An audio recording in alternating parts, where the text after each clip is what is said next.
Sebelum ceritanya dimulai, silahkan tulis di kolom komentar dari daerah mana saja teman-teman yang menonton cerita ini. Jangan lupa like dan subscribe agar channel ini bisa semakin berkembang dan bisa mempersembahkan cerita yang lebih menarik lagi. Langit Surabaya sudah menghitam pekat ketika Laura akhirnya bisa merebahkan punggungnya di kursi empuk kamar hotelnya. Di luar, dari jendela lantai 25, lampu kota berkelip seperti permadani permata yang tak berujung. Proyek pembangunan menara perkantoran yang ia pimpin menyedot setiap tetes energinya. Sebagai arsitek utama, 2 minggu di kota ini adalah masa kritis di mana fondasi dan struktur awal harus diawasi dengan ketelitian setingkat dewa. Ia memijat pelipisnya, merasakan dengung kelelahan yang menyenangkan, jenis kelelahan yang datang setelah seharian penuh bekerja produktif. Ia baru saja akan memejamkan mata sejenak sebelum mandi air hangat, ketika ponselnya di atas nakas bergetar tanpa henti. Nama Tony, suaminya, tertera di layar. Laura menghela napas. Biasanya, mereka hanya bertukar pesan singkat saat ia sedang dinas luar kota, sekadar bertanya kabar atau mengucapkan selamat malam. Panggilan beruntun seperti ini terasa tidak biasa. Ia mengabaikan panggilan pertama, kedua, dan ketiga, berpikir mungkin Tony hanya iseng. Namun, rentetan pesan WhatsApp mulai masuk dengan notifikasi yang agresif. Laura, angkat penting. Disusul dengan, ada deal besar nih, dan puncaknya, kita kaya mendadak. Rasa penasarannya mengalahkan rasa lelahnya. Dengan sedikit firasat aneh, ia menekan tombol hijau pada panggilan keempat yang masuk. Ada apa, Ton? Aku baru saja sampai di hotel, kata Laura. Suaranya serak karena seharian berteriak di tengah bisingnya lokasi proyek. Di seberang sana, suara Tony terdengar yang luar biasa, penuh euforia yang membuat Laura mengerutkan kening. Sayang, kamu nggak akan percaya ini. Aku punya berita super bagus, seru Tony, suaranya sedikit terengah seolah baru berlari maraton. Laura menunggu, mencoba sabar. Berita apa? Tanyanya. Tony terdengar mengambil napas dalam-dalam, seolah sedang mempersiapkan sebuah pengumuman akbar. Aku berhasil. Aku berhasil menjual rumah warisanmu yang di kampung. Hening. Laura merasa otaknya berhenti bekerja selama beberapa detik. Ia pasti salah dengar. Kelelahan ini pasti membuatnya berhalusinasi. Rumah warisannya? Rumah kayu panggung dengan halaman luas yang ditinggalkan neneknya? Rumah yang menjadi satu-satunya tempat ia merasa benar-benar pulang? Apa maksudmu, Ton? Menjual? Jangan bercanda, aku sedang lelah sekali, balas Laura, ada nada peringatan dalam suaranya. Tapi tawa Tony di seberang sana terdengar begitu nyata. Aku serius, sayang. Aku nggak main-main. Dan tebak harganya? 7 miliar rupiah. 7 miliar. Bisa kamu bayangkan? Uang itu cukup untuk resepsi pernikahan Citra yang paling mewah se-Indonesia, dan masih sisa banyak untuk kita. Cerocos Tony tanpa jeda. Setiap kata yang keluar dari mulut Tony terasa seperti pukulan telak di ulu hati Laura. Resepsi Citra? Adik Tony yang manja itu? Sejak kapan kebahagiaan adiknya menjadi tanggung jawabnya? Apalagi dengan mengorbankan hartanya yang paling berharga? Tony, dengarkan aku, ujar Laura. Suaranya mulai dingin dan tajam. Kamu tidak punya hak menjual rumah itu. Itu rumahku. Peninggalan nenekku. Ayolah, Laura. Jangan begitu. Kamu kan istriku, hartamu hartaku juga, dong. Lagi pula, rumah itu kan kosong. Cuma didiamkan begitu saja, malah jadi sarang hantu nanti. Ini kesempatan emas. Pembelinya langsung setuju dengan harga 7 miliar tanpa nawar. Katanya mau dibangun villa peristirahatan. Bayangkan, Citra bisa punya pernikahan impiannya, bulan madu ke Jerman seperti yang dia mau. Ibu pasti bangga sekali sama kita, kata Tony, mencoba merayu. Logikanya yang bengkok membuat darah Laura mendidih. Kebanggaan Ibu Yati, ibu mertuanya, selalu diukur dengan materi. Dan Tony, suaminya, selalu menjadikan kebahagiaan ibu dan adiknya sebagai prioritas utama, bahkan jika harus menginjak-injak perasaan istrinya sendiri. Laura bisa membayangkan senyum puas di wajah ibu mertua dan adik iparnya, merayakan kemenangan di atas hatinya yang hancur. Aku tidak peduli dengan pernikahan Citra atau kebanggaan ibumu. Rumah itu tidak dijual. Titik, tegas Laura. Kenangan masa kecilnya menyerbu masuk tanpa permisi. Aroma kayu jati tua yang khas setiap kali hujan turun. Suara tawa neneknya dari dapur saat membuatkan kue kesukaannya. Halaman luas tempat ia belajar naik sepeda hingga jatuh dan lututnya berdarah. Setiap sudut rumah itu adalah museum pribadinya, tempat semua kenangan indahnya diawetkan dengan sempurna.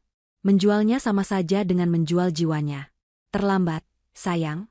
Suara Tony terdengar lagi, kali ini sedikit pongah. Aku sudah menerima uang muka. 2 miliar rupiah. Sudah masuk rekeningku barusan. Makanya aku langsung telepon kamu. Laura merasakan kakinya lemas. Ia terduduk di tepi ranjang. 2 miliar. Ini bukan lagi sekadar ide gila, ini sudah terjadi. Tony benar-benar melakukannya. Ia telah menjual warisannya tanpa izin, tanpa diskusi, seolah Laura tidak ada artinya sama sekali. Kamu apa? Bisiknya, tak percaya. Biar kamu percaya, kata Tony. Beberapa detik kemudian, sebuah notifikasi pesan masuk. Laura membukanya dengan tangan gemetar. Di sana, sebuah tangkapan layar bukti transfer bank. Angka 2 miliar dengan deretan nol yang panjang tertera jelas, seolah mengejeknya. Di bawahnya, ada keterangan, DP pembelian rumah dan tanah desa Sukamaju. Jantungnya terasa diremas. Ini nyata. Ini benar-benar terjadi. Semua protes dan argumennya terasa sia-sia. Tony sudah bergerak di belakangnya, mengkhianatinya dengan cara yang paling menyakitkan.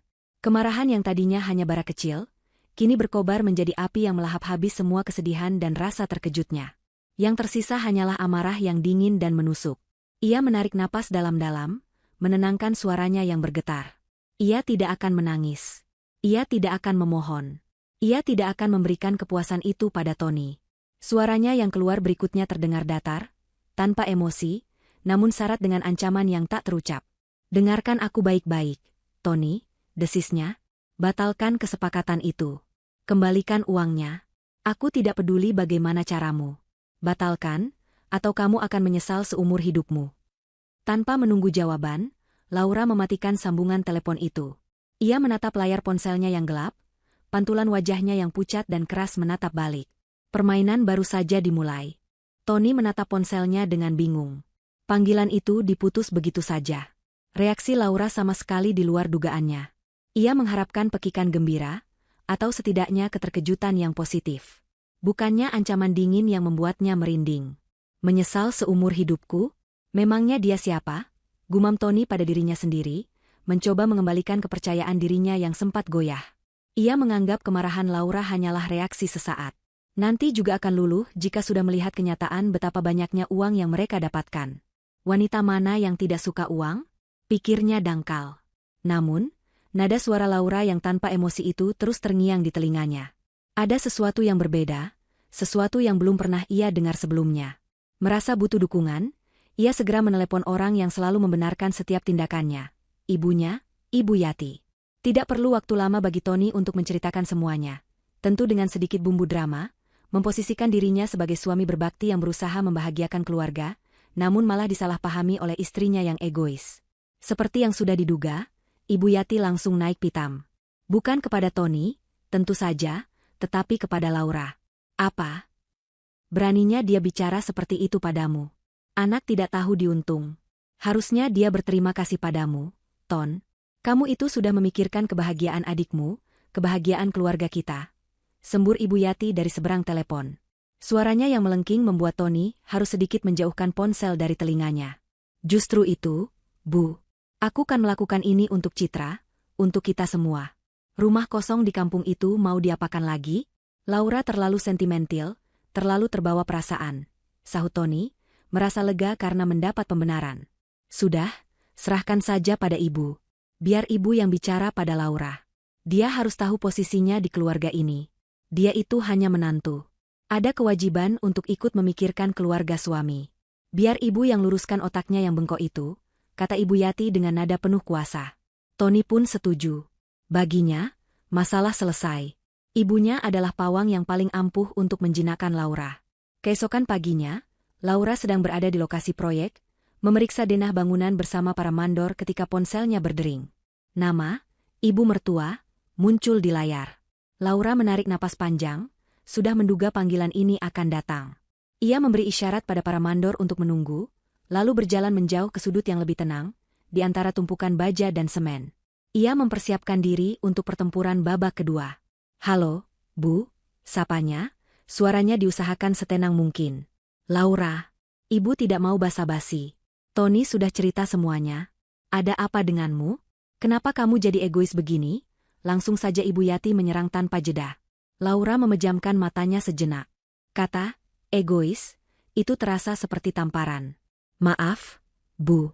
Ini bukan tentang egois. Ini tentang rumah peninggalan nenek saya. Rumah itu punya nilai yang tidak bisa diukur dengan uang bagi saya. Jawab Laura, mencoba menjelaskan dengan sabar. Nilai? Nilai apa? Nilai kenangan tidak bisa dipakai untuk membayar resepsi pernikahan. Laura, cibir Ibu Yati. Citra itu adik satu-satunya Tony. Sudah menjadi kewajiban kita semua untuk membahagiakannya. Kamu sebagai kakak ipar seharusnya paling depan mendukungnya, bukan malah menghalangi seperti ini. Apa kata orang nanti kalau pernikahan Citra biasa-biasa saja padahal kakak iparnya arsitek kaya raya? Setiap kalimat Ibu Yati adalah manipulasi yang dibungkus dengan kepedulian palsu. Laura sudah terlalu sering mendengarnya. Selalu tentang, apa kata orang. Selalu tentang, kewajiban. Selalu tentang menempatkan kebutuhan Citra dan Tony di atas segalanya. Kebahagiaan Citra bukan tanggung jawab saya, Bu. Apalagi jika harus mengorbankan satu-satunya harta peninggalan keluarga saya, balas Laura, ketenangannya mulai retak. Oh, jadi begitu? Sekarang kamu sudah merasa hebat, ya? Sudah jadi orang kota? Jadi lupa dari mana asalmu? Lupa bagaimana dulu Tony mendukungmu saat kamu merintis karir? Ini saatnya kamu balas budi, Laura. Jangan jadi kacang lupa kulitnya. Suara Ibu Yati semakin meninggi, penuh dengan tuduhan yang tak berdasar.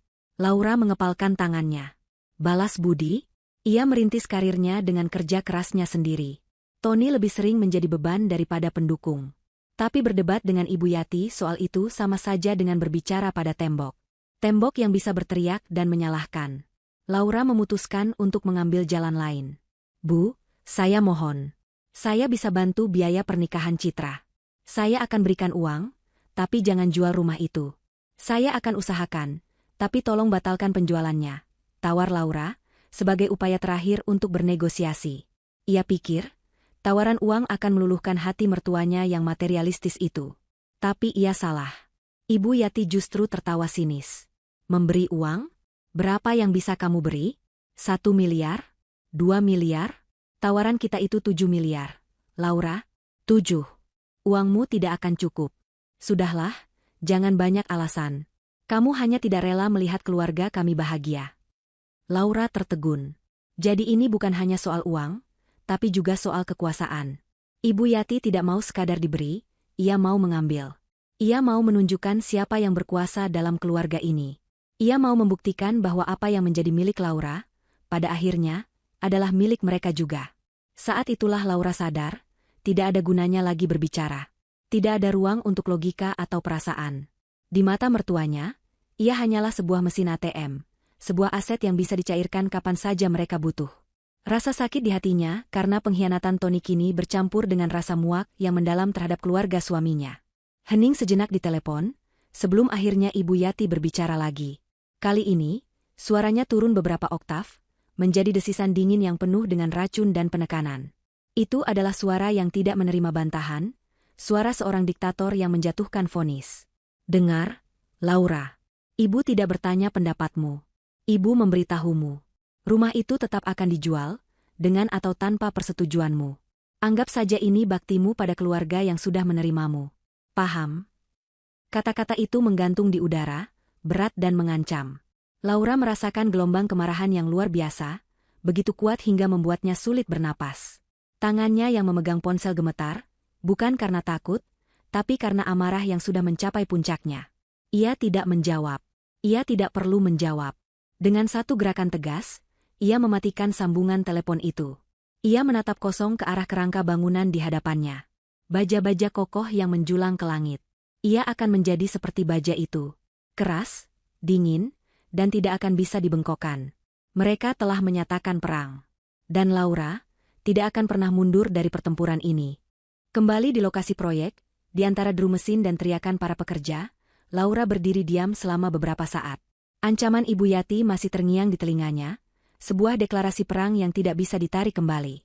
Para mandor yang menunggunya menatap dengan sedikit khawatir, melihat perubahan raut wajah atasan mereka yang biasanya selalu tenang dan terkendali. Mereka melihat rahangnya mengeras dan matanya yang biasanya hangat kini memancarkan kilat dingin yang tajam.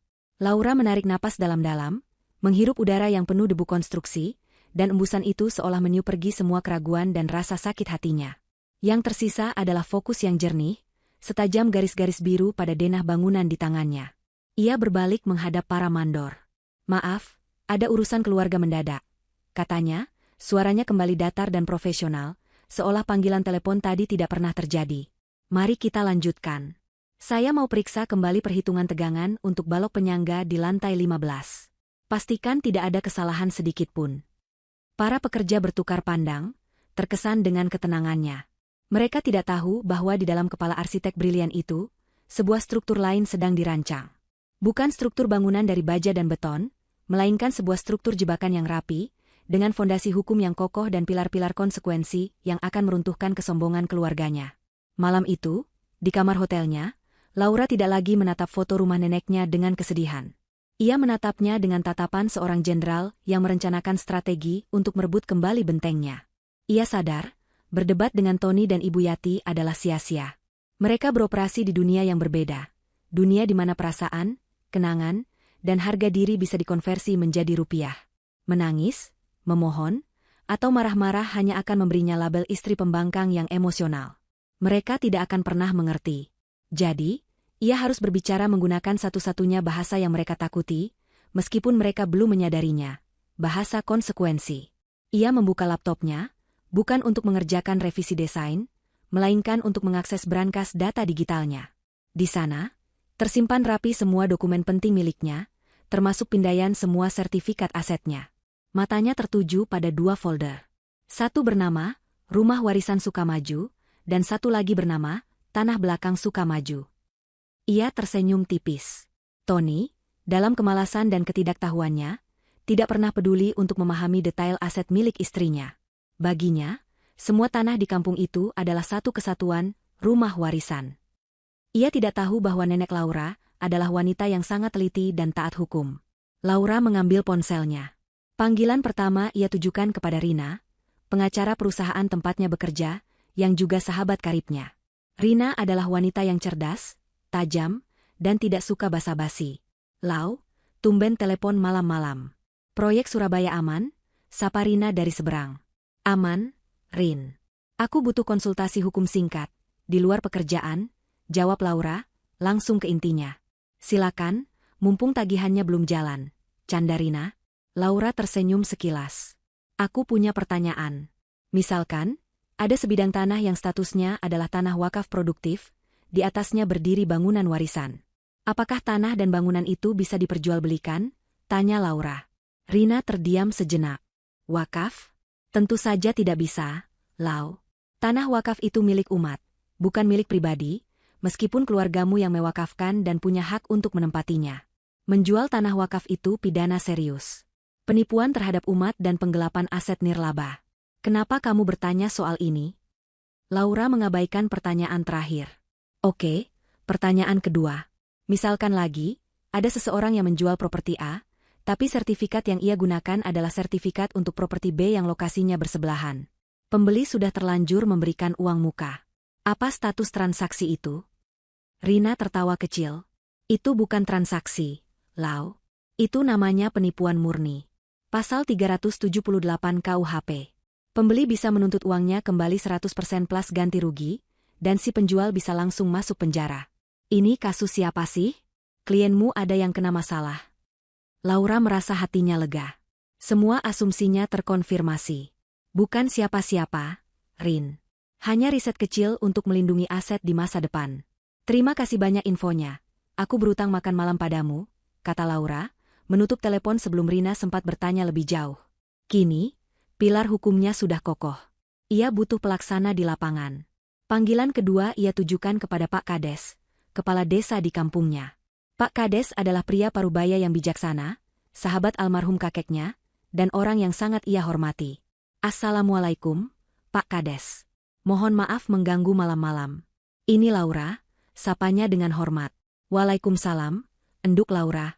"Tidak apa-apa. Bagaimana kabarmu di kota orang? Sehat-sehat saja, kan?" Suara Pak Kades terdengar hangat dan kebapakan. "Alhamdulillah sehat, Pak. Begini, Pak.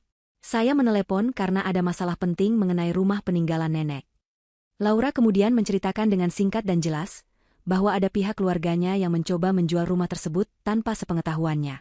Ia bisa mendengar Pak Kades menghela napas berat di seberang sana. Astagfirullah. Bapak sudah curiga sejak beberapa hari lalu ada orang kota yang survei ke sana-sini. Bapak pikir untuk apa? Ternyata begini, ujar Pak Kades dengan nada prihatin. Saya minta tolong, Pak Kades. Lanjut Laura, suaranya tenang dan penuh keyakinan. Saya tidak akan menghalangi mereka. Biarkan saja prosesnya berjalan. Saya hanya punya satu permintaan. Jika nanti mereka datang lagi bersama pembeli untuk finalisasi, atau untuk penandatanganan di notaris, tolong Bapak dampingi. Tentu, Enduk. Bapak pasti akan dampingi. Akan Bapak jelaskan status tanah wakaf itu pada mereka, kata Pak Kades dengan sigap. Tidak, Pak. Tolong jangan jelaskan apa-apa dulu, potong Laura. Itu akan menjadi senjata terakhir. Untuk sekarang, permintaan saya sederhana. Tolong pastikan saja, rombongan pembeli itu diarahkan ke lokasi properti yang benar-benar sesuai dengan nomor sertifikat yang tertera di dokumen penjualan mereka. Hanya itu saja, Pak. Pak Kades terdiam, mencerna permintaan aneh itu. Ia adalah orang yang cerdas dan sudah puluhan tahun mengurus masalah tanah di desanya. Sedetik kemudian, ia seperti memahami sesuatu. Ia tidak bertanya lebih jauh. Bapak paham, Enduk Laura. Serahkan saja pada Bapak. Anggap saja ini sandiwara kecil untuk memberi pelajaran. Nanti Bapak siapkan penyambutan yang sesuai, kata Pak Kades, dan Laura bisa menangkap nada geli dalam suaranya. Terima kasih banyak, Pak Kades. Saya serahkan semuanya pada Bapak, kata Laura, merasa beban di pundaknya terangkat. Ia mematikan telepon. Misil telah diluncurkan, kini ia hanya perlu menunggu waktu untuk melihatnya menghantam target dengan presisi sempurna. Ia menatap kembali pemandangan kota Surabaya dari jendelanya. Malam ini, ia akan tidur nyenyak. Sementara Laura menyusun strateginya dalam sunyi, di belahan kota lain, Tony, Ibu Yati, dan Citra sedang merayakan kemenangan mereka dengan gegap gempita. Mereka memilih sebuah restoran mewah di lobi Hotel Bintang 5, tempat di mana harga segelas jus jeruk setara dengan upah minimum mingguan. Suara denting gelas dan tawa mereka yang keras menarik perhatian beberapa pengunjung lain, namun mereka tidak peduli. Mereka merasa seperti raja dan ratu yang baru saja memenangkan lotre. Tony, dengan dada membusung, menceritakan kembali versinya saat bernegosiasi dengan pembeli, membuatnya terdengar seperti seorang maestro bisnis ulung. Padahal, ia hanya menerima harga pertama yang ditawarkan tanpa menawar sedikit pun. Lihat kan, Bu, Tony juga bisa menghasilkan uang besar. Selama ini Laura saja yang terlalu meremehkan aku, katanya dengan bangga, sambil menenggak minumannya. Ibu Yati menepuk-nepuk punggung putranya dengan sayang. Tentu saja, Nak, kamu itu darah daging ibu. Punya bakat bisnis alami. Cuma selama ini tertutup saja oleh bayang-bayang istrimu. Sekarang, biarkan dunia melihat siapa Tony yang sebenarnya. Timpal Ibu Yati, matanya berbinar-binar membayangkan status sosialnya yang akan segera meroket. Citra adalah yang paling ekspresif. Ponselnya nyaris tak pernah lepas dari tangannya. Ia sibuk melakukan siaran langsung di Instagram, memamerkan suasana restoran mewah itu. Hai semua. Lagi dinner cantik nih sama mama dan kakakku tersayang. Kita lagi merayakan proyek keluarga yang super sukses. Doain ya, sebentar lagi bakal ada pernikahan termegah tahun ini. Celotehnya ke kamera, sambil mengedipkan mata. Komentar-komentar pujian dan rasa iri dari teman-temannya membanjiri layarnya, memuaskan dahaganya akan pengakuan. Di sela-sela siaran langsungnya, ia sibuk membuka situs-situs desainer gaun pengantin dari Milan dan Paris. Bu, aku sudah menemukan gaunnya. Harganya memang sedikit mahal, cuma 800 juta, tapi ini kan sekali seumur hidup. Rengeknya manja pada Ibu Yati. Ibu Yati, yang sudah terbuai dalam fantasi kekayaan, langsung mengangguk. Ambil saja, Nak, pesan sekarang juga. Jangan sampai keduluan orang lain. Untuk putri ibu satu-satunya, tidak ada yang terlalu mahal. Katanya dengan murah hati, seolah uang 7 miliar itu sudah ada di dalam tasnya. Mereka benar-benar sudah lupa daratan. Keesokan harinya, pesta belanja mereka berlanjut dengan lebih gila. Mereka menghubungi salah satu wedding organizer paling terkenal di ibu kota. Tanpa ragu, mereka langsung membayar uang muka sebesar 500 juta rupiah untuk paket pernikahan paling premium, yang mencakup dekorasi ballroom hotel dengan ribuan mawar impor, penampilan dari penyanyi papan atas, dan liputan media eksklusif. Tony bahkan sudah berani datang ke dealer mobil mewah, melakukan test drive untuk sebuah sedan Eropa terbaru. Nanti kalau sudah lunas, saya ambil yang warna hitam ini, katanya dengan gaya sombong kepada sales mobil. Ibu Yati pun tak mau ketinggalan. Ia sibuk menghubungi teman-teman arisannya, mengabarkan rencana pernikahan putrinya yang akan digelar di hotel termewah, dengan nada yang sengaja dibuat rendah hati padahal penuh kesombongan. Ia menikmati setiap tatapan iri dan decak kagum dari teman-temannya. Ini adalah puncak hidupnya. Di tengah euforia itu, tak ada satupun dari mereka yang memikirkan Laura. Atau lebih tepatnya, mereka sengaja tidak memikirkannya. Ancaman Laura dianggap sebagai angin lalu, drama seorang istri yang merasa dilangkahi namun pada akhirnya akan takluk oleh pesona uang. "Sudah kamu hubungi lagi Laura?" tanya Ibu Yati pada Tony di sela-sela kesibukan mereka memilih souvenir pernikahan dari katalog. Tony menggeleng. "Untuk apa? Biarkan saja dia tenang dulu. Nanti kalau 5 miliar sisanya sudah cair, aku tunjukkan saja bukti transfernya. Dia pasti langsung diam." "Perempuan itu paling mudah dibujuk dengan bukti nyata, Bu," jawab Tony dengan sangat percaya diri. Mereka tertawa bersama, merasa begitu pintar dan superior. Mereka merasa telah berhasil mengecoh dan mengendalikan Laura, arsitek sukses yang selama ini selalu mereka anggap angkuh. Malam harinya, saat mereka sedang bersantai di rumah setelah seharian menghamburkan uang yang belum mereka miliki, ponsel Tony berdering. Panggilan dari perwakilan pembeli. Jantung mereka bertiga berdebar kencang. "Halo, selamat malam, Pak Tony," sapa suara di seberang. "Saya hanya ingin mengonfirmasi jadwal untuk penandatanganan akta jual beli di hadapan notaris. Lusa, pukul 10 pagi di kantor notaris di kota kabupaten dekat lokasi. Apakah Bapak bisa?" Tony merasakan gelombang kemenangan yang membuncah. Ini dia. Momen final yang mereka tunggu-tunggu. "Tentu saja bisa, Pak. Sangat bisa. Saya akan datang tepat waktu," jawab Tony, mencoba menjaga suaranya tetap profesional meski hatinya ingin berteriak kegirangan. "Baik. Mohon dibawa semua dokumen asli yang diperlukan, terutama sertifikat asli dan KTP Bapak sebagai penjual atas nama kuasa dari istri," kata orang itu lagi. "Pasti. Semua sudah saya siapkan," sahut Tony.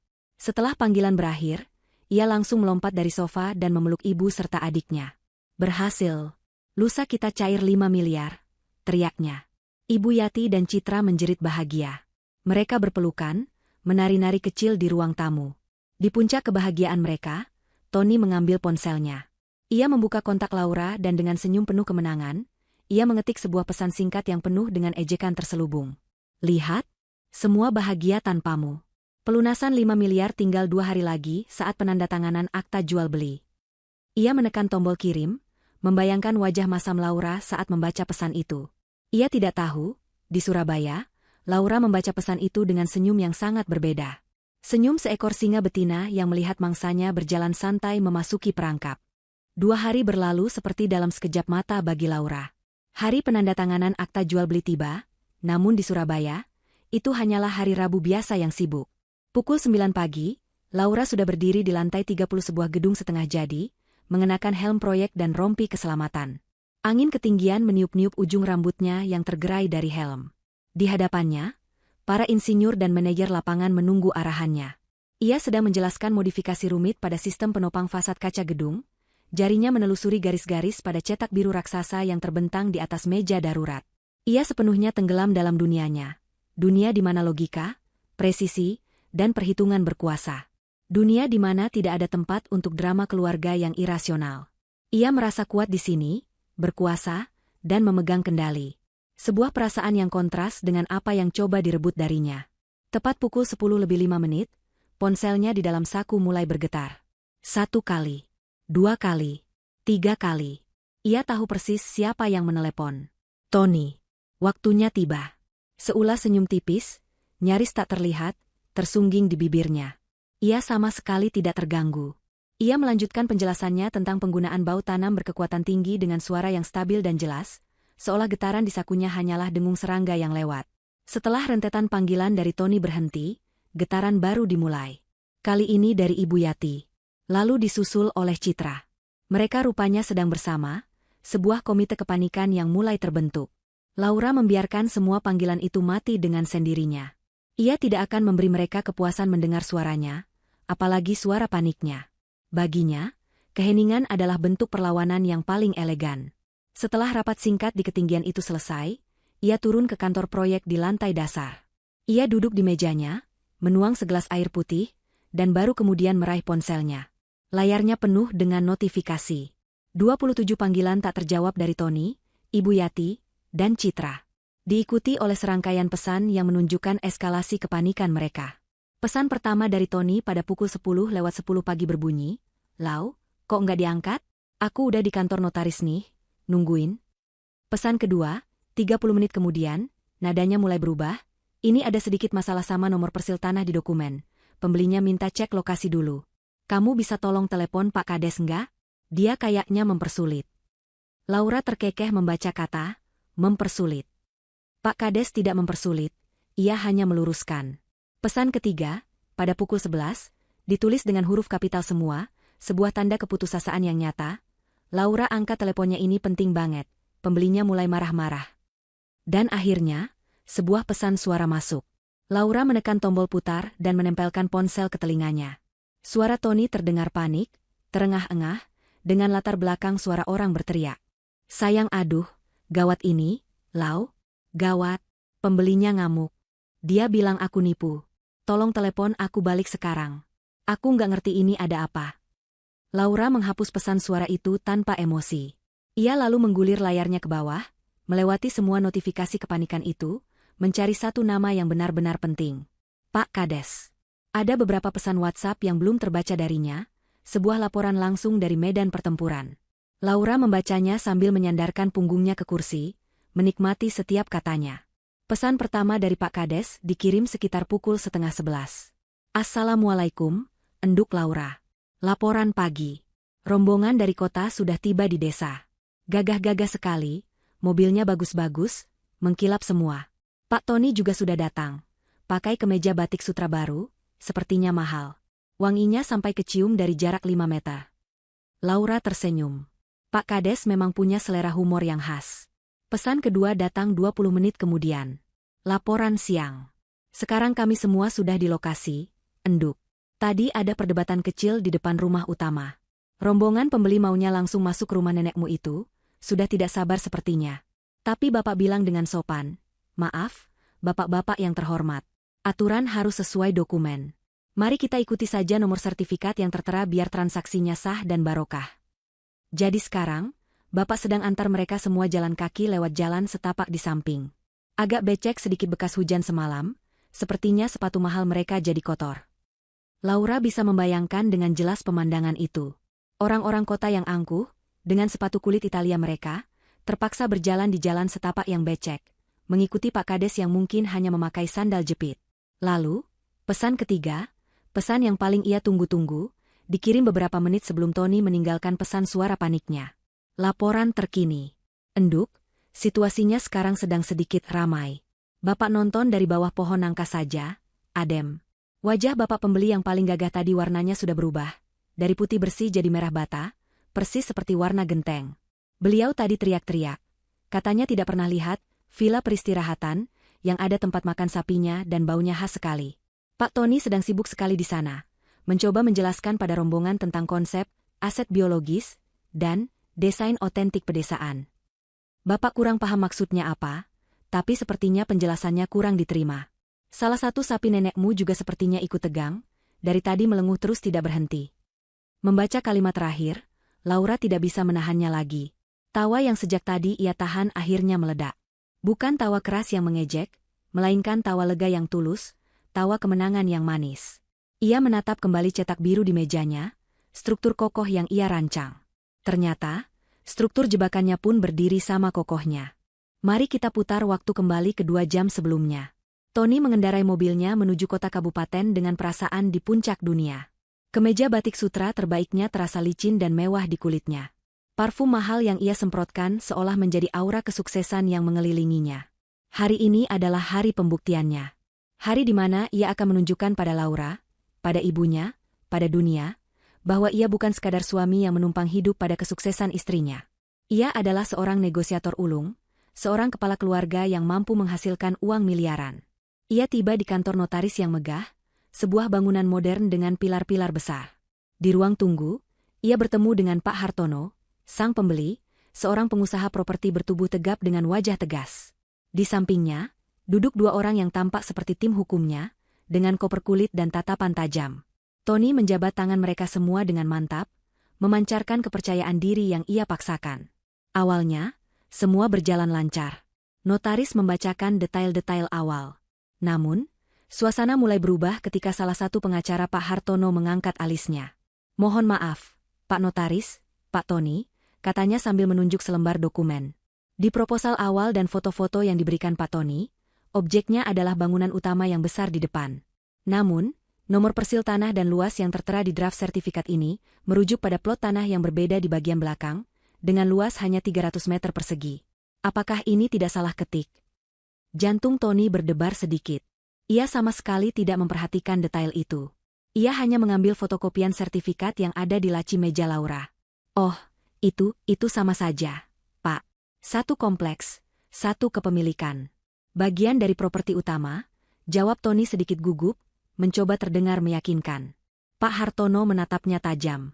"Saya tidak berbisnis dengan asumsi, Pak Tony. Kita harus pastikan objeknya benar sebelum saya mentransfer sisa 5 miliar. Sebaiknya kita tinjau langsung lokasinya sekarang juga untuk klarifikasi." Mau tak mau, Tony setuju. Dalam hatinya ia mengutuk Laura yang tidak rapi dalam menyimpan dokumen.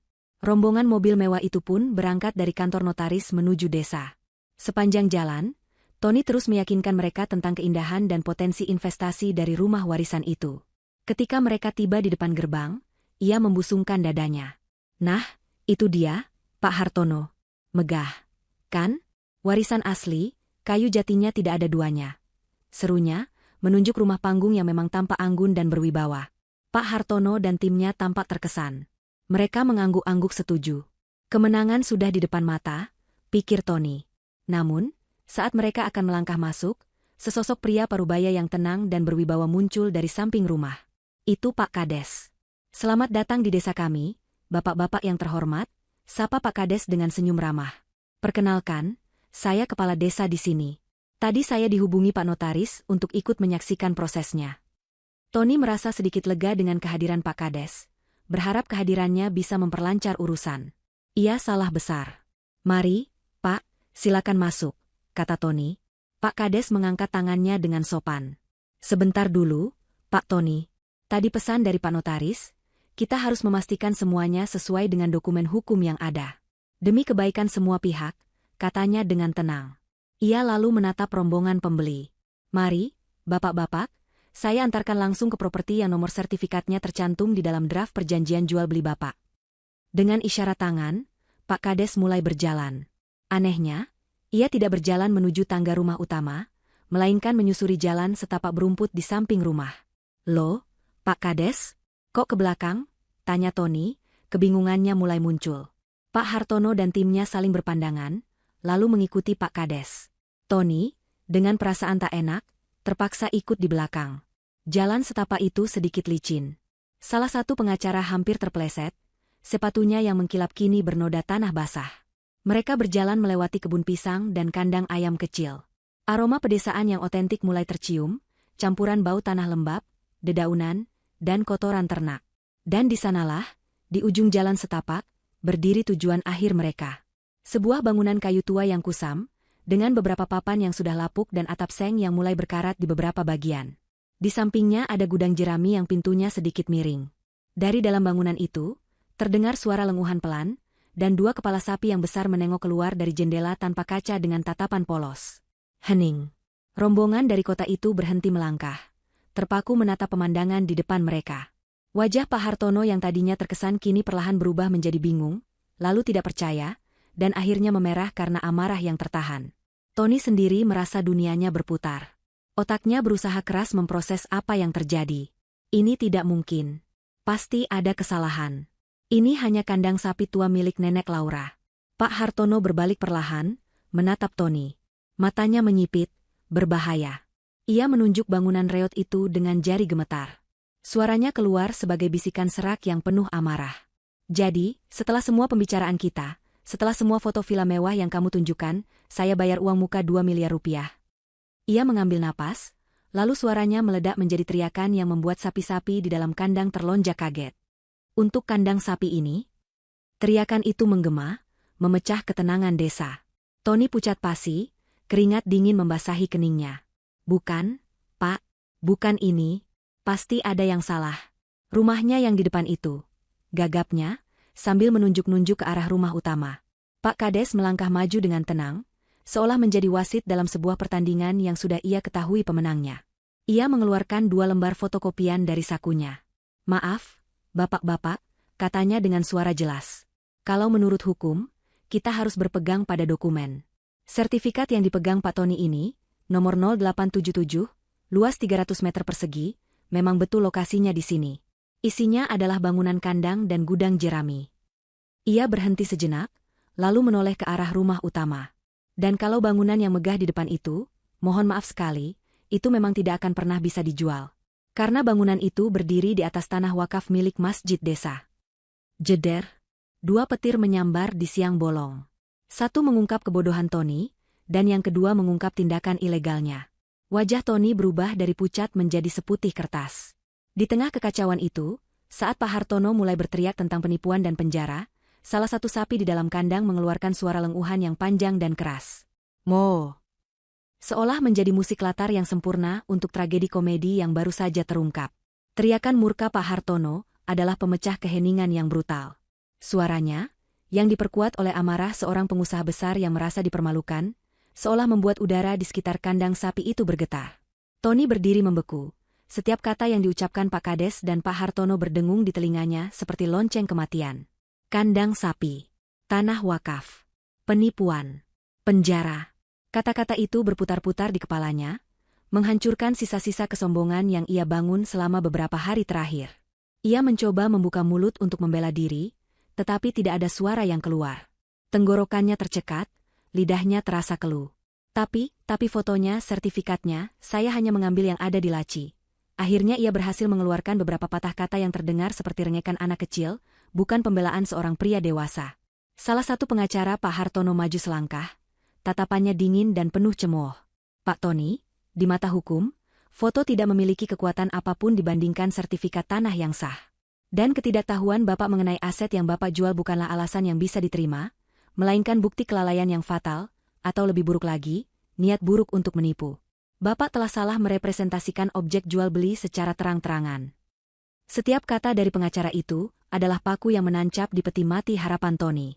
Pak Hartono, yang wajahnya masih merah padam, menunjuk lurus ke wajah Tony. "Saya tidak peduli dengan alasan bodohmu. Saya tidak mau tahu. Uang muka saya, 2 miliar rupiah, harus kembali utuh ke rekening saya sebelum matahari terbenam hari ini. Tidak kurang 1 sen pun," bentaknya. "Jika tidak, saya pastikan pengacara saya membuat laporan polisi malam ini juga dengan tuduhan penipuan dan penggelapan. Kamu tahu hukuman untuk pasal itu? Bisa lebih dari 4 tahun penjara." Ancaman penjara membuat kaki Tony lemas. Ia hampir terjatuh jika tidak berpegangan pada tiang kayu kandang yang lapuk. Debu dan serpihan kayu kering menempel di telapak tangannya yang basah oleh keringat dingin. "Tapi uangnya, sebagian sudah dipakai untuk DP," bisiknya putus asa. Pak Hartono tertawa, tawa yang sama sekali tidak lucu. "Itu bukan urusan saya. Itu urusanmu dengan keserakahan keluargamu. Jual mobilmu. Jual rumah ibumu. Saya tidak peduli. Uang saya kembali, atau kamu tidur di sel malam ini." Ia menggeram. Tidak berhenti di situ, ia menambahkan, "Dan saya akan pastikan namamu hancur di dunia bisnis. Semua orang akan tahu siapa Tony, si penipu yang mencoba menjual kandang sapi seharga 7 miliar. Kamu tidak akan pernah bisa mendapat pinjaman bank atau kepercayaan dari siapapun lagi seumur hidupmu." Harga diri Tony hancur berkeping-keping. Ia bukan lagi negosiator ulung, ia adalah bahan tertawaan. Ia tidak tahan lagi. Dengan sisa tenaga yang ia miliki, ia berbalik dan lari. Ia benar-benar lari meninggalkan tempat itu, tidak mempedulikan teriakan dan makian yang mengejarnya. Ia berlari menyusuri jalan setapak yang becek, tidak peduli sepatunya yang mahal kini penuh lumpur. Ia berlari melewati rumah utama yang megah, yang kini terasa seperti monumen raksasa yang mengejek kebodohannya. Ia masuk ke dalam mobilnya, membanting pintu, dan tancap gas meninggalkan desa itu dengan perasaan terhina yang luar biasa. Sambil menyetir dengan tangan gemetar dan mata nanar, ia menelepon ibunya. Ibu Yati menjawab dengan nada ceria. "Halo, Nak, bagaimana? Sudah beres? Kapan cair 5 miliarnya?" Tangis Tony pun pecah. Ia meraung seperti anak kecil di telepon. "Bu, gagal, semua gagal total," isaknya. Di rumah, Ibu Yati dan Citra yang sedang asyik melihat-lihat katalog bulan madu di Jerman, langsung terdiam. Wajah mereka tegang. "Gagal bagaimana?" Tony? Apa maksudmu? Tanya Ibu Yati, suaranya mulai meninggi. Tony, di sela-sela isak tangisnya yang menyedihkan, mencoba menceritakan semuanya. Tentang kandang sapi, tentang tanah wakaf, tentang amukan Pak Hartono, tentang tuntutan pengembalian uang 2 miliar sebelum malam tiba, tentang ancaman penjara. Semakin banyak Tony menjelaskan, semakin pucat wajah Ibu Yati dan Citra. Fantasi mereka tentang gaun desainer, pernikahan mewah, dan liburan ke Eropa meledak menjadi abu di depan mata mereka. Apa? Kandang sapi? Tanah wakaf? Pekik Ibu Yati, tak percaya. Kemarahannya kini meledak, bukan pada Laura, tapi pada putranya sendiri. Bodoh kamu, Tony, kenapa kamu tidak periksa dulu sertifikatnya baik-baik? Bagaimana bisa kamu salah membedakan rumah dengan kandang sapi? Kamu sudah mempermalukan ibu. Citra mulai menangis histeris. Jadi pernikahanku bagaimana, Bu? Gaunnya sudah aku pesan.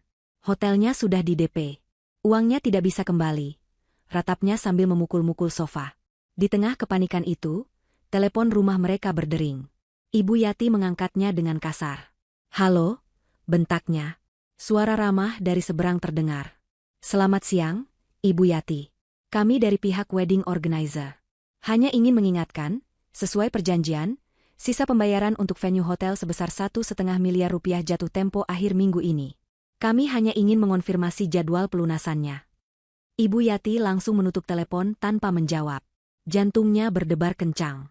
Belum sempat ia bernapas, ponsel Citra berdering.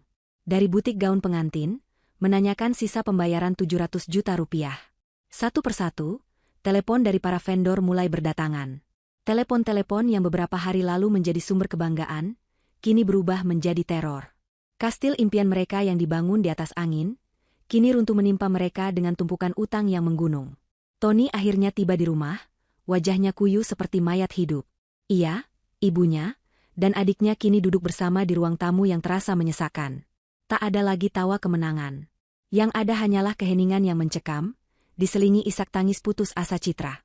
Realita, dalam bentuk utang 2 miliar dan ancaman penjara, baru saja menampar mereka dengan sangat keras. Di Surabaya, senja mulai turun, mewarnai langit dengan sapuan jingga dan ungu. Laura baru saja menyelesaikan rapat terakhirnya hari itu. Ia merasa puas. Proyek berjalan sesuai jadwal, semua masalah teknis berhasil ia atasi dengan solusi yang efisien. Ia kembali ke kamar hotelnya, menyeduh secangkir teh kamomil hangat, dan berjalan menuju balkon. Dari ketinggian, ia menatap kerlip lampu kota yang mulai menyala satu persatu. Ia meraih ponselnya. Layarnya masih dipenuhi notifikasi panggilan tak terjawab dan pesan-pesan panik. Ia tersenyum. Ia telah membiarkan mereka cukup lama merebus diri dalam kuah kepanikan yang mereka masak sendiri. Sekarang, saatnya untuk menyajikan hidangan penutup. Dengan ketenangan seorang pemenang, ia tidak menjawab panggilan mereka. Sebaliknya, ia yang menelepon. Ia menekan nomor Tony, sengaja memilih untuk berada dalam posisi yang memegang kendali penuh atas percakapan. Panggilan itu langsung diangkat pada dering pertama. Terdengar suara gerasak-gerusuk, lalu suara Tony yang putus asa. Laura, akhirnya kamu telepon. Tolong kami, Lau, aku mohon. Dari latar belakang, Laura bisa mendengar suara isak tangis Citra dan desahan frustrasi Ibu Yati. Ia bisa membayangkan mereka bertiga mengerubungi ponsel itu, menunggunya seperti menunggu datangnya juru selamat. Laura menyesap tehnya perlahan sebelum menjawab. Halo, Tony. Maaf baru bisa menelepon balik, sibuk sekali di sini. Ada apa ya? Tadi kayaknya banyak sekali yang mencoba menghubungiku. Sepertinya penting sekali, katanya dengan nada suara yang ringan dan tanpa beban, seolah ia benar-benar tidak tahu apa-apa. Kepolosan pura-pura itu adalah putaran pertama pisau yang ia tancapkan. Penting, Lau? Ini sangat penting. Gawat, seru Tony. Penjualannya salah besar.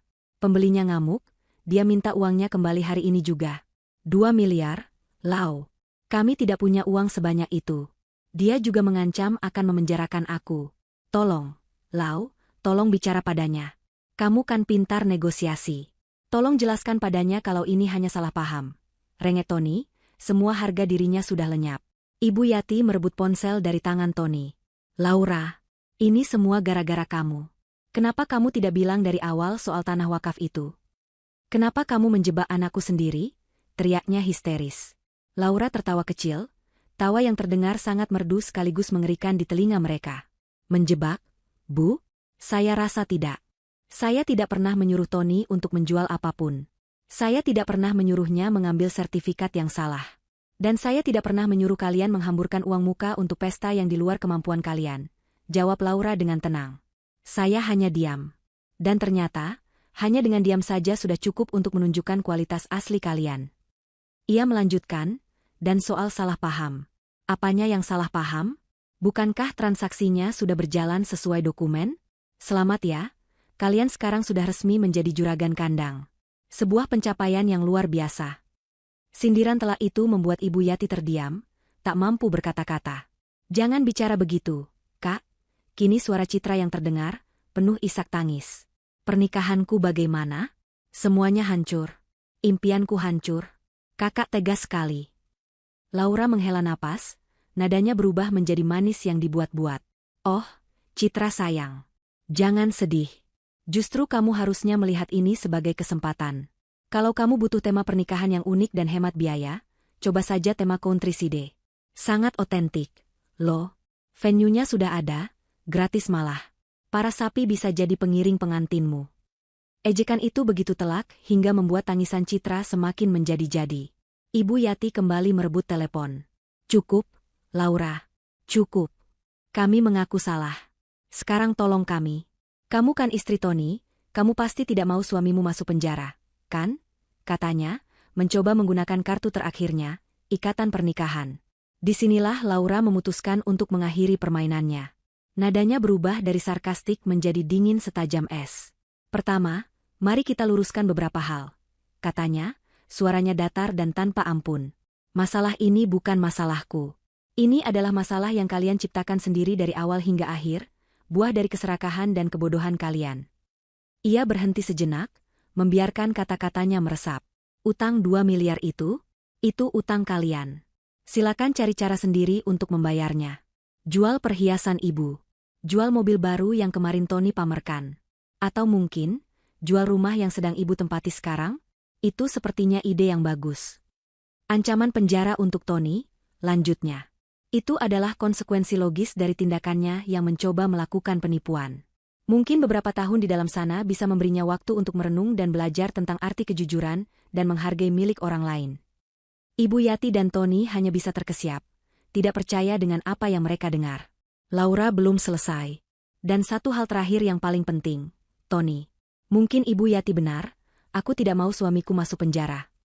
Terdengar secercah harapan dari seberang telepon. Itulah sebabnya, mulai detik ini, aku bukan lagi istrimu. Pengacaraku akan segera menghubungimu besok pagi untuk mengurus surat gugatan cerai. Ini adalah pukulan final. Bom atom yang meluluh lantakkan sisa-sisa harapan mereka. Gugatan cerai. Laura tidak hanya meninggalkan mereka dalam masalah, ia meninggalkan mereka selamanya. Sebelum mereka sempat bereaksi, sebelum teriakan dan makian Ibu Yati keluar, Laura mengucapkan kalimat terakhirnya. Selamat menikmati panen dari apa yang sudah kalian tanam. Ia lalu mematikan sambungan telepon. Ia tidak menunggu jawaban. Ia tidak ingin mendengar apapun lagi dari mereka. Ia meletakkan ponselnya di meja, lalu menatap kembali keindahan lampu kota di hadapannya. Beban yang selama bertahun-tahun membebani pundaknya terasa terangkat. Ia tidak merasa kejam. Ia tidak merasa dendam. Ia hanya merasa bebas. Benar-benar bebas. Panggilan telepon dari Laura berakhir seperti sebuah vonis mati. Di ruang tamu yang beberapa hari lalu penuh dengan tawa dan rencana muluk, kini hanya ada keheningan yang pecah oleh isak tangis histeris Citra dan ratapan Ibu Yati yang penuh penyesalan dan amarah. Tony duduk membatu di sofa, tatapannya kosong, ponsel masih tergenggam di tangannya yang lunglai. Kata-kata terakhir Laura, gugatan cerai, adalah pukulan pemungkas yang meremukan sisa-sisa dirinya. Ia bukan hanya kehilangan uang dan harga diri, ia akan kehilangan segalanya. Kehancuran mereka tidak perlu menunggu lama. Tenggat waktu dari Pak Hartono, uang 2 miliar kembali sebelum matahari terbenam, adalah cambuk api yang memaksa mereka bergerak dalam kepanikan. Telepon dari tim pengacara Pak Hartono datang tanpa henti. Setiap deringnya terdengar seperti lonceng alarm kebakaran di telinga mereka. Langkah pertama adalah yang paling menyakitkan bagi Ibu Yati. Dengan tangan gemetar dan hati yang hancur, ia membuka kotak-kotak bludru tempat ia menyimpan koleksi perhiasannya. Gelang emas keroncong, kalung berlian yang selalu ia pamerkan di acara arisan, cincin-cincin warisan, semua simbol status dan kebanggaannya selama ini, ia masukkan ke dalam sebuah tas. Ia pergi ke toko emas besar di pusat kota, tempat yang biasanya ia datangi untuk membeli, bukan untuk menjual. Wajahnya ia tutupi dengan kacamata hitam besar, berharap tidak ada yang mengenalinya. Di sana, di bawah tatapan dingin seorang penaksir perhiasan, hartanya ditimbang dan dinilai dengan angka-angka yang terasa seperti sebuah penghinaan. Uang yang ia terima, meski tampak banyak, terasa seperti debu dibandingkan nilai kenangan dan harga diri yang terkandung di dalamnya. Jumlahnya bahkan tidak mencapai seperempat dari utang mereka. Selanjutnya, giliran Tony. Sedan Eropa baru yang baru beberapa hari lalu ia pakai untuk pamer keliling kompleks, kini harus ia antar ke sebuah showroom mobil bekas. Ia bisa melihat tatapan para calon mobil yang seolah bisa mencium bau keputusasaan dari jarak jauh. Mereka menawar mobilnya dengan harga yang sangat rendah, tahu bahwa posisi Tony sangat lemah. Setiap goresan kecil yang tadinya tidak berarti, kini menjadi alasan untuk memotong harga jutaan rupiah. Setelah perdebatan yang melelahkan dan memalukan, Tony terpaksa menerima tawaran mereka yang jauh di bawah harga pasar. Ia pulang ke rumah dengan menaiki taksi online, menatap kosong keluar jendela, merasa seperti seorang jenderal yang kehilangan kuda perangnya. Tapi uang yang terkumpul masih jauh dari cukup. Keputusasaan mulai mencekik. Mereka hanya punya satu pilihan tersisa, pilihan yang paling menikam jantung Ibu Yati. Menjual rumah mereka. Rumah yang menjadi saksi bisu kehidupannya, tempat ia membesarkan anak-anaknya, kini harus ditempeli pelang, dijual cepat. Sementara mereka berjuang dalam neraka finansial pribadi, neraka sosial mereka baru saja dimulai. Entah bagaimana, kisah tentang transaksi 7 miliar yang ternyata adalah kandang sapi bocor ke publik. Mungkin dari salah satu pengacara, atau mungkin dari Pak Hartono sendiri yang menceritakannya sebagai anekdot lucu di pertemuan bisnisnya. Kisah itu terlalu unik dan konyol untuk tidak menyebar. Dalam hitungan hari, itu menjadi gosip terpanas di lingkungan mereka, lalu menyebar seperti virus melalui grup-grup WhatsApp dan media sosial. Citra adalah korban yang paling telak. Seseorang menemukan kembali unggahan Instagram live-nya saat ia sedang pamer di butik desainer, membual tentang Heritage Villa dan German Fairy Tale Wedding. Video itu diunggah ulang dengan musik latar suara sapi melenguh. Sebuah tagar baru pun lahir dan menjadi tren, Ratu Kandang Sapi. Setiap kali ia membuka ponselnya, ia dibanjiri oleh notifikasi cemoohan dan meme lucu yang menjadikannya bahan tertawaan.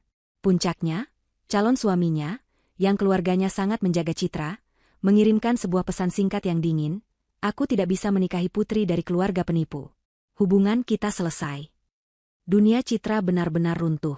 Ia mengurung diri di kamar, menolak untuk bertemu siapapun. Tony pun tidak luput dari penghakiman massa.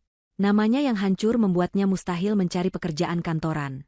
Beberapa kali ia mencoba melamar, namun ditolak mentah-mentah begitu pihak perusahaan mengetahui latar belakangnya dari berita yang viral. Mereka akhirnya berhasil menjual rumah mereka dengan harga murah karena terdesak waktu. Tepat pada jam-jam terakhir tenggat waktu, mereka berhasil mentransfer uang 2 miliar itu ke rekening Pak Hartono. Mereka terhindar dari penjara, tetapi mereka kehilangan segalanya. Mereka terusir dari surga kenyamanan mereka dan terlempar ke dalam jurang kemelaratan. Dengan sisa uang yang ada, mereka menyewa sebuah kontrakan petak dengan 2 kamar sempit di pinggiran kota yang padat dan panas. Ibu Yati, yang terbiasa memerintah asisten rumah tangga, kini harus belajar mencuci bajunya sendiri. Citra, sang calon putri dongeng, kini harus berbagi kamar mandi dengan penghuni kontrakan lain. Bagi Tony, karma datang dalam bentuk yang paling puitis dan ironis. Setelah berminggu-minggu menjadi pengangguran, satu-satunya pekerjaan yang bisa ia dapatkan adalah menjadi pekerja kasar di sebuah peternakan sapi perah besar, beberapa puluh kilometer dari kota. Setiap pagi, sebelum matahari terbit, ia harus bangun untuk membersihkan kandang-kandang sapi yang luas. Bau amonia dan kotoran ternak yang dulu membuatnya muak di desa Laura, kini menjadi parfum sehari-harinya. Suatu sore, saat ia sedang menyekop kotoran sapi dengan tubuh penuh peluh dan wajah kotor, ia mendengar beberapa pekerja lain sedang tertawa terbahak-bahak sambil melihat ponsel. "Gila, masih ngakak aja aku tiap lihat berita ini," kata salah satu dari mereka. "Ada orang tolol mau jual kandang sapi seharga 7 miliar. Hahaha." Tony membeku, sekop di tangannya terasa berat. Mereka sedang menertawakannya. Ia menunduk, menyembunyikan wajahnya, melanjutkan pekerjaannya dalam diam. Di tengah bau kotoran dan suara lenguhan sapi yang tak ada habisnya, ia akhirnya menyadari, inilah nerakanya yang sesungguhnya. Ia telah menjadi lelucon dalam hidupnya sendiri. Beberapa bulan telah berlalu. Musim telah berganti, begitu pula dengan status dan kehidupan Laura. Proses perceraiannya dengan Tony berjalan cepat dan lancar. Tony, yang sudah kehilangan segalanya, tidak punya kekuatan atau keinginan untuk melawan. Ia menandatangani semua surat yang disodorkan pengacara Laura tanpa perlawanan. Beban keluarga yang selama ini menggerogotinya telah terlepas sepenuhnya. Proyeknya di Surabaya sukses besar, memberinya bonus yang signifikan dan reputasi yang semakin cemerlang di dunia arsitektur. Namun, di tengah semua pencapaian itu, ia merasakan sebuah kekosongan, sebuah panggilan untuk pulang. Suatu pagi di akhir pekan, ia mengemudikan mobilnya seorang diri, meninggalkan hiruk-pikuk kota di belakang spionnya, menuju jalanan yang lebih lengang dan hijau. Menuju desa Sukamaju. Saat mobilnya memasuki gerbang desa, ia disambut oleh pemandangan yang menenangkan. Sawah hijau yang terhampar luas, anak-anak yang bermain layangan, dan udara yang terasa bersih dan segar. Kedatangannya rupanya sudah dinanti. Di depan rumah neneknya, Pak Kades bersama beberapa tetua desa sudah menunggunya dengan senyum hangat. "Selamat datang kembali, enduk Laura," sapa Pak Kades dengan tulus. "Kami semua di sini sudah mendengar kabarnya. Kami ingin mengucapkan terima kasih. Kamu tidak hanya menyelamatkan rumah warisanmu, tapi kamu juga telah melindungi kehormatan dan amanah desa kita." Laura terharu. Ia tidak pernah menyangka tindakannya untuk melindungi diri sendiri ternyata memiliki dampak yang begitu besar bagi komunitas. Ia bukan lagi hanya sekadar cucu dari almarhumah pemilik rumah, ia adalah seorang pahlawan kecil di mata mereka. Setelah berbincang sejenak, Laura melangkah masuk ke dalam rumahnya seorang diri. Ia membuka semua jendela kayu yang besar, membiarkan cahaya matahari dan angin sepeu-sepau masuk memenuhi ruangan. Aroma kayu jati dan kapur barus yang khas langsung menyambutnya, membangkitkan kenangan-kenangan manis yang sempat ternoda. Ia berjalan perlahan, jemarinya menyentuh permukaan meja tua, kursi goyang neneknya, dan bingkai foto hitam putih di dinding. Di sini, di tempat ini, ia merasa utuh. Ia merasa damai. Ia duduk di teras depan, di bangku panjang tempat neneknya biasa merajut, memandang halaman yang luas dan rindang. Inilah istananya yang sesungguhnya, sebuah kerajaan kedamaian yang tidak akan pernah bisa dinilai dengan uang. Ia menghabiskan beberapa hari di sana, memulihkan jiwa dan raganya. Namun, Laura bukanlah tipe orang yang bisa diam berlama-lama. Matanya kemudian tertuju pada bangunan tua di belakang rumah, kandang sapi yang menjadi pusat dari semua drama. 2 ekor sapi peninggalan neneknya masih di sana, kini dirawat oleh seorang warga desa yang ia bayar. Melihat bangunan itu, ia tidak merasakan trauma atau kemarahan. Sebaliknya, ia melihat sebuah potensi. Sebuah ide mulai terbentuk di kepalanya. Ia menemui Pak Kades dan menyampaikan rencananya. Ia tidak akan merobohkan kandang itu. Sebaliknya, ia akan merenovasinya. Dengan keahlian arsitekturnya dan sedikit dana dari bonus proyeknya, ia merancang sebuah transformasi. Bangunan kandang dan gudang jerami yang reot itu, ia ubah menjadi sebuah bangunan baru yang cantik dan fungsional. Setengahnya menjadi perpustakaan kecil yang nyaman, dipenuhi buku-buku untuk anak-anak desa. Setengahnya lagi menjadi ruang serbaguna, tempat para pemuda bisa belajar keterampilan atau para ibu bisa mengadakan kegiatan. Ia menamainya Saung Belajar Harapan. Aset yang nyaris menjadi sumber kehancurannya, kini ia sulap menjadi sumber kebaikan. Beberapa bulan kemudian, di sebuah hari yang cerah, Saung Belajar Harapan diresmikan. Seluruh warga desa berkumpul. Anak-anak berlarian dengan tawa riang, berebut masuk untuk melihat buku-buku baru. Laura, dengan pakaian sederhana namun wajah yang memancarkan kebahagiaan sejati, berdiri di depan untuk memberikan sambutan singkat.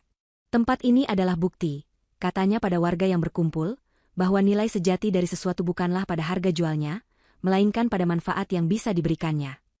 Ia lalu memotong pita disambut tepuk tangan meriah dari seluruh warga. Setelah acara selesai, ia berdiri sejenak di antara rumah utama dan saung belajar yang baru. Ia menatap rumah neneknya yang berdiri dengan anggun dan aman. Lalu ia menatap saung belajar yang penuh dengan kehidupan dan tawa. Dari padang rumput tak jauh dari sana, terdengar suara lenguhan sapi yang damai. Laura tersenyum, senyum yang tulus dari lubuk hatinya. Ia akhirnya mengerti. Ia memang seorang ratu. Bukan ratu properti kandang sapi seperti dalam ejekannya, melainkan ratu atas hidupnya sendiri, yang mampu mengubah warisan masa lalu menjadi harapan untuk masa depan.